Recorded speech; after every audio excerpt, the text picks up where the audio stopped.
Could we start, please? Okay. Leah Edgerton, the Executive Director of the Animal Charity Evaluators, will walk us through the topic of how science and data can make our work more impactful. Thank you. Can you hear me okay? All right. So thank you for the introduction. I'm Leah Edgerton, and as you mentioned, I'm the Executive Director at Animal Charity Evaluators. We are a research organization dedicated to finding and promoting the most impactful way to help animals. In order to show you why our work at ACE is important to me personally, and hopefully also relevant to you, I'd like to tell you a bit more about my own journey as an activist. Like many of you, I'm sure, I've been an animal advocate my whole life. My first taste of activism was rescuing turtles in my backyard as a toddler. My first pets were rescued lab mice from my father's research lab. And my first career goal was to become a doctor for turtles and mice. Over the years, I branched out into rehabilitating our local hedgehog population. Oh no, I don't have the slides up. Okay, so yeah, that's Pixie here. Is this working? No. Okay. Is this working? Yes. We can switch microphones. Okay. Thank you. Thanks. Okay, so yeah, that's Pixie here. She's a rescued lab mouse. And yes, so I also was involved in treating our local hedgehog population for lice, rescuing local rabbits from our neighborhood cats, and fostering some kittens who had lost their mothers. In high school, I realized that there were more animals that needed help than I could possibly help with my own time. I started volunteering at a local shelter. It was a no-kill shelter run by local volunteers where I fostered many animals, including Lucy here, the white dog on the left. And then I started thinking about, since so many animals needed my help, who should I help first? At that point, I realized that in addition to my local volunteer-run animal shelter, there was another shelter in my town that was run by the government, and it had a 90% euthanasia rate and only one volunteer. So I decided to volunteer my time there instead, knowing that if I go walk those dogs, that might be the only walk that they receive that week. Later that year in high school, in 2004, I traveled to India, where I saw that stray dogs there were suffering in much greater numbers and in much worse conditions than they were in my town in America. I then dreamed of starting a charity to help Indian street dogs one day. Later that year, I met my first vegan, and I learned that farmed animals were suffering in even bigger numbers and in even worse conditions than all the street dogs in the world combined. That year, I went vegetarian, and a couple of years later, I went vegan. In university, I joined my campus Animal Liberties group. We did documentary screenings, vegan bake sales, leafleting. We campaigned our local university dining hall for vegan options, and we even pursued legal action against the animal testing labs on our school campus. As a group, we often had discussions about what actions we should prioritize. Was it better for us to do 10 bake sales, or screen 4 documentaries, or leaflet every day? Or should we focus all of our efforts on this legal action against the school animal testing program? So I spent a lot of time thinking about what should I do first? I knew that I wanted to make the biggest difference for animals, and I spent a lot of time thinking about how I could do that best. I'm sure many of you in this room have wondered the same question yourself. In grad school, doing my master's degree, I met some other advocates who were approaching the same question that I was with a systematic framework that they called effective altruism. I felt then that I'd found my people. And we carried out some ballot initiatives together in Switzerland to require public canteens to provide vegan options. A few years later, I heard about an organization called Animal Charity Evaluators that had been founded with the idea of applying effective altruism framework towards animal advocacy. My first reaction, quite honestly, was frustration at myself for not having thought of it myself. And then I got over it, and I applied for a job. So let's back up a minute and just talk about what effective altruism framework is. It's a tool to use to decide which problems to approach first in order to have bigger impact. In effective altruism, we generally use 3 criteria of scale, neglectedness, and tractability. So scale simply refers to the number of individuals affected by a problem.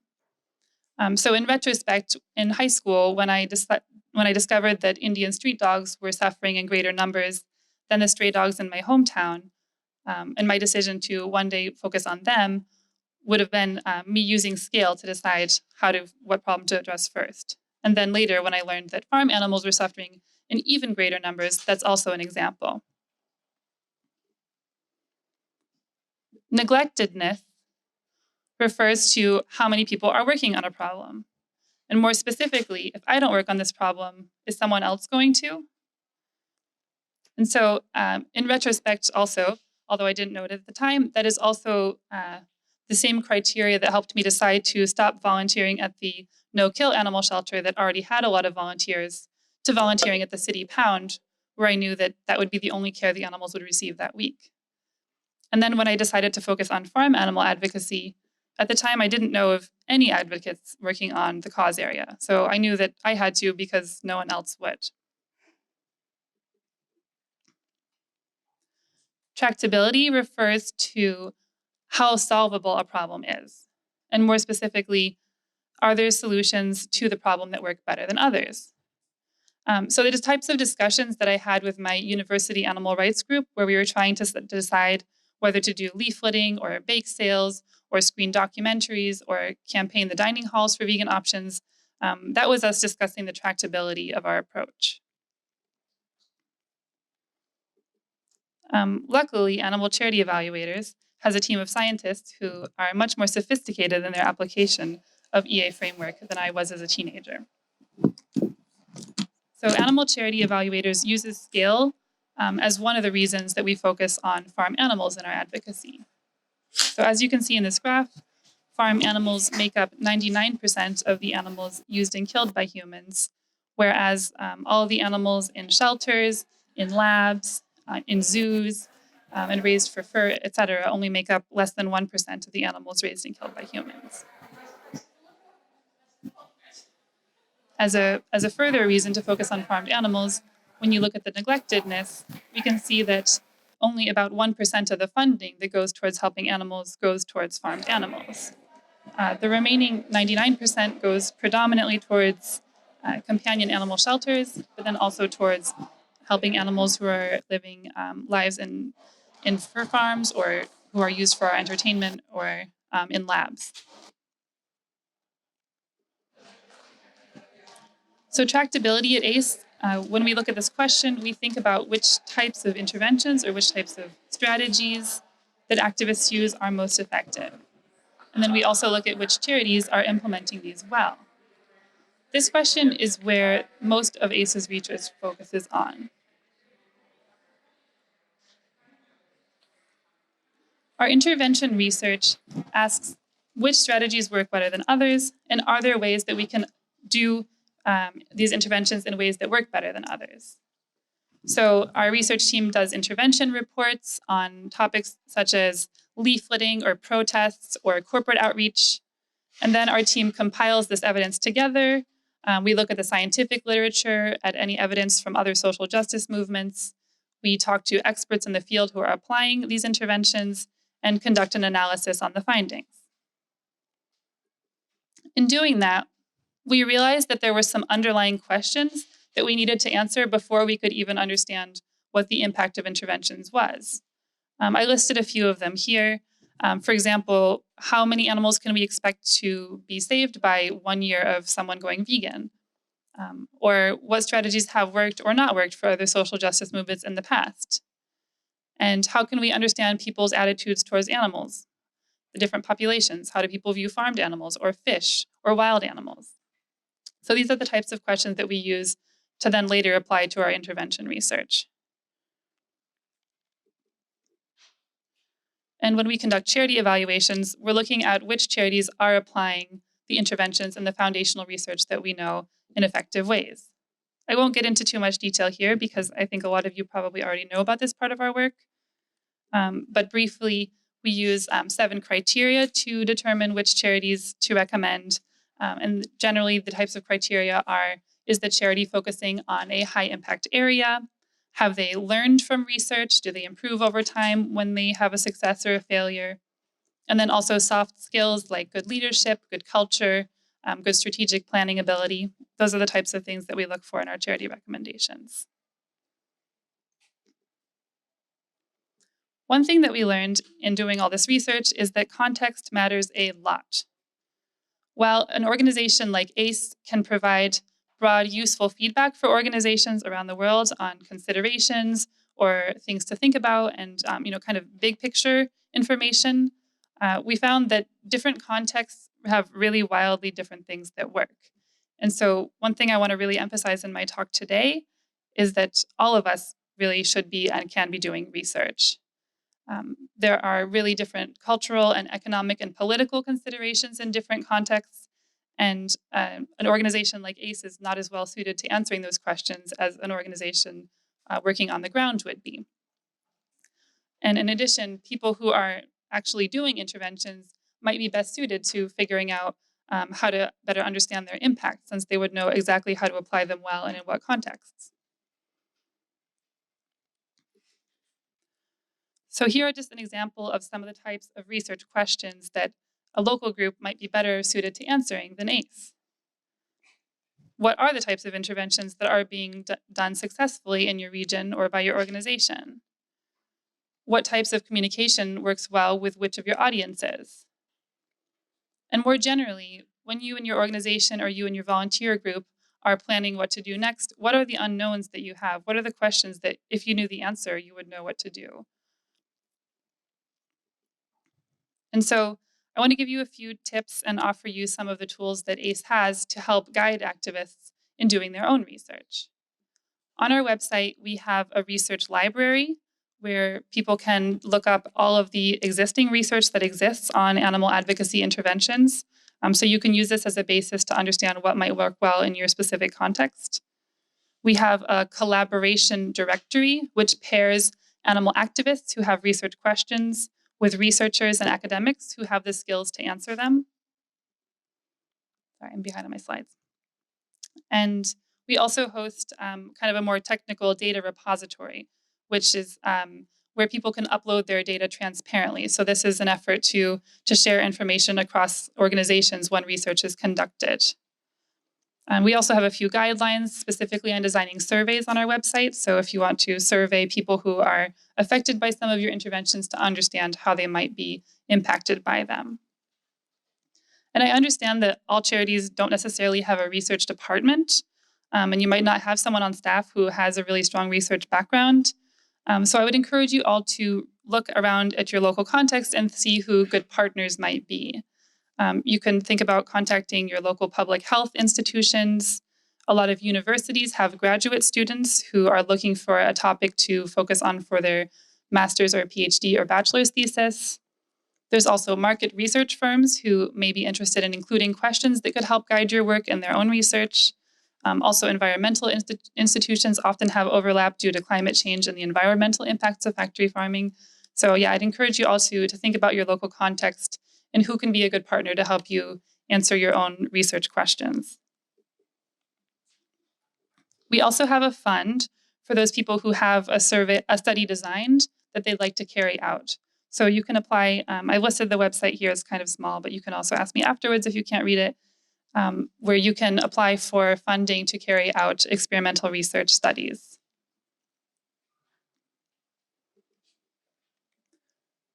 Even though a lot of research is being conducted, we're still at a stage as a movement where very little evidence exists about almost any of the approaches that we use.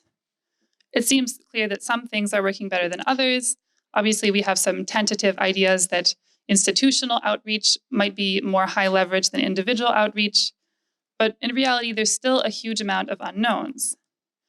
And at Animal Charity Evaluators, this is something that we want to think really hard about, particularly given the influence that the effective altruism community has on the funding of the farm animal protection movement. Back when ACE started, in 2014, as far as I know, we were the only effective altruism organization working within the farm animal advocacy sphere. Our first year, we influenced about $150,000 to animal charities, which, as far as I can tell, was much less than 1% of the movement's funding. But if you fast forward to 2018, ACE, combined with Open Philanthropy Project and the Center for Effective Altruism, have influenced over $40 million in funding, which is about 25% of the Farm Animal Protection's annual budget, Farm Animal Protection Movement's annual budget. So we're really happy to see that there are so many organizations that are doing their own research, that are changing their approach based on new evidence, that are sharing their insights with each other, and adding to the body of evidence that we have so that we can all be making a bigger difference.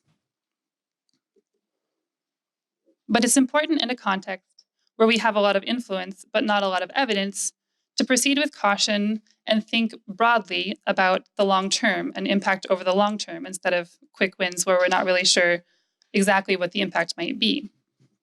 So this has led us at ACE to focus also on prioritizing the health of the movement, in addition to just promoting specific interventions and charities that we think are impactful. More specifically, this means that we've been allocating resources across more organizations rather than fewer for approaches that we think are really likely to be successful, but we don't have evidence about. We've been lowering our standards of evidence for those. And we're also taking on a higher tolerance for risk about what we fund so that we can try new things and learn better what works. More generally, we've worked to better understand the role that diversity, equity, and inclusion play in capacity building in our field. We theorize that on a movement level, diversity adds resilience, which will be necessary for us all to overcome the obstacles that will inevitably arise.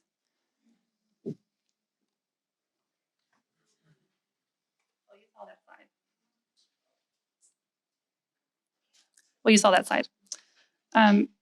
As we all know, animal suffering is a really complex issue that spans the entire globe. And it has really fundamental effects on people's attitudes and behaviors. It's unlikely that we'll be able to change this drastically in the short term.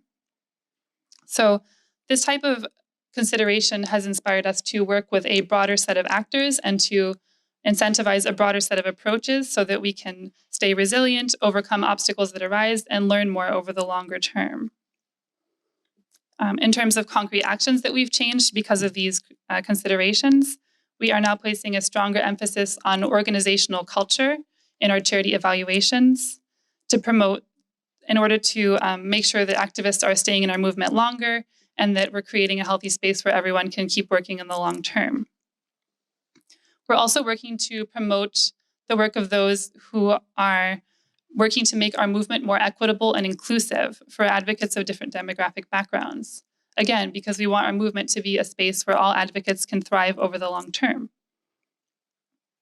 And then tying back to our earlier goal of adding to the evidence available, we see value in working with a broader set of actors and with a wider set of approaches, not only because of the direct impact that those people will have in the short term, but also as an investment in us learning as a movement in the long term. The more things we try, the more things we learn. At this point, I had really wanted to promote our funds to you so that you could learn how to apply for grants. Do you know if anyone going to fix this? Okay. Well, we don't need slides then.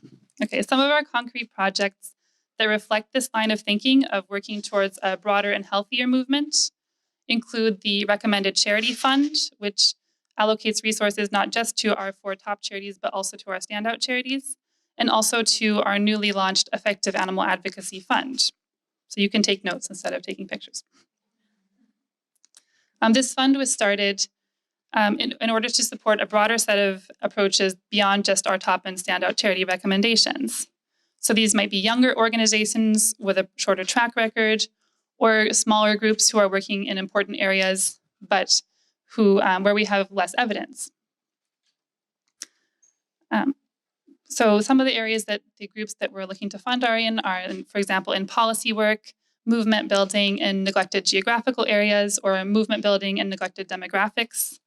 We launched our first round of fundraising last year, and we raised over $2 million. On our first round of grants, we received over 100 applications. And then in April, we funded 49 groups working in 24 countries, working in corporate outreach, policy work, alliance building, and influencing public opinion. We closed the second round of grant applications last month, and we'll announce the next recipients in the next couple of weeks. So if you'd like to stay up to date and figure out how to apply for a grant yourself, I recommend going to our website homepage and signing up for a newsletter. And there we'll also send an announcement in early 2020 about the next round of applicants. And so at the end of my presentation, I had wanted to show you a picture of my current team so that you could see what my current activism looks like, and also a picture of my current companion animals. But I guess we can live without those things. So thank you all for your attention today, and I look forward to hearing your questions.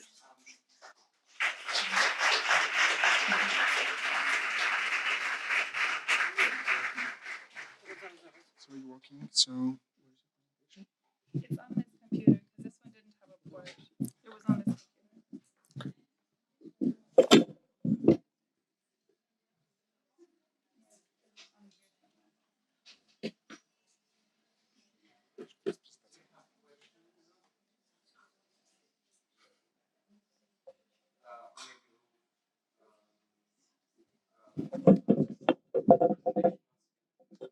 It's fine. We can go to just do questions.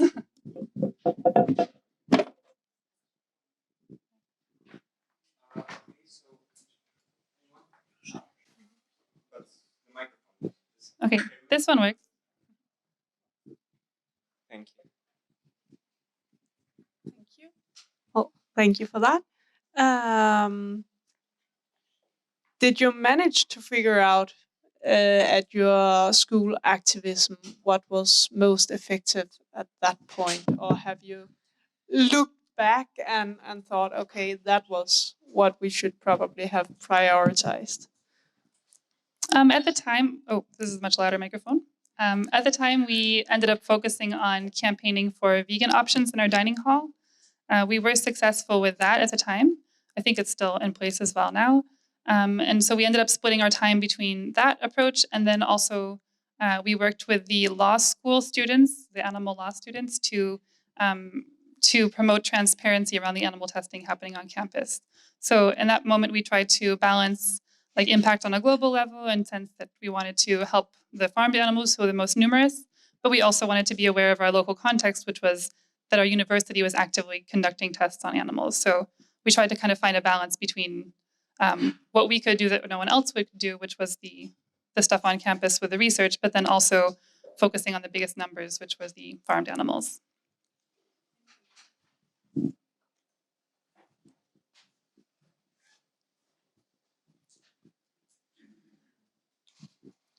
I have a question regarding the research that you make. Is it peer-reviewed, or are you planning to do so? Yeah, so some of our research is published in peer-reviewed journals, and we have a few studies that we're applying with now. But actually, a lot of our research is not interesting to most journals. Most journals are not particularly interested in animal advocacy, partly because animal advocacy is just like not a popular cause area in the mainstream. And so we've kind of created our own peer review system internally. We have a system internally where we always have a primary and secondary critic for everything that we do. And then we also have a list of external critics who review things depending on the cause area. So for our intervention research, we have a list of contacts in the social sciences, data sciences, animal biology, welfare science. And then for our charity evaluations, we also have external critics who are experts, say, in strategic planning or organizational culture or data science, depending on what the criteria is. Okay, is there... Oh. I was wondering if Animal Evaluator already either have in place or plans to have something in place, like to foster cooperation amongst the organizations, such as working groups or conferences on different topics, maybe? Sure. So we have hosted conferences in the past. We had a symposium where we brought together researchers from animal advocacy research to present their findings to other researchers and to organizations. And we also had a research workshop in 2017 where we really focused on pairing teams together and building research projects, many of which are now being carried out. But yeah, this is something we think a lot about doing again in the future, especially since the first two that we did were so successful. And we're also thinking harder about whether we could provide more resources to the groups, especially now that we have the granting program. So now that we're working with a lot of smaller groups who don't have their own, say, management training resources or HR resources, we're thinking about ways that we can broaden our support to those organizations beyond just research findings.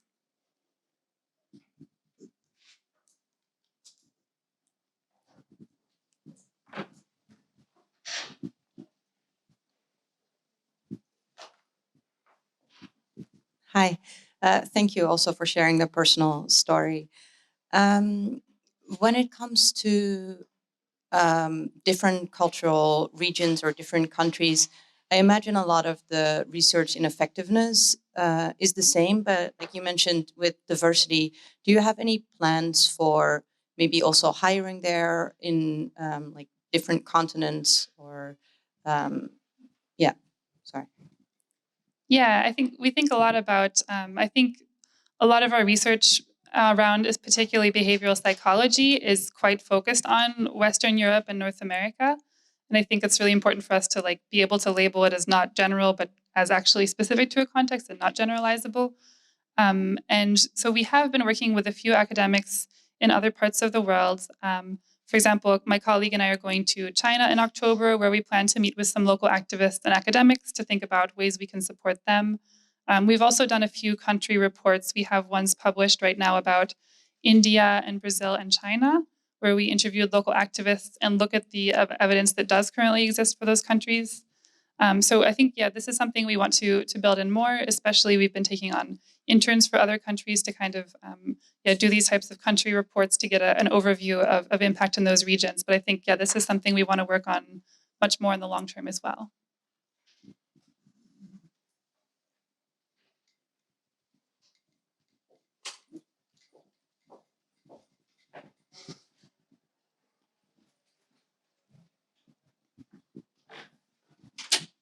Is it all for the questions? Okay. Thank you very much for Thank coming. you.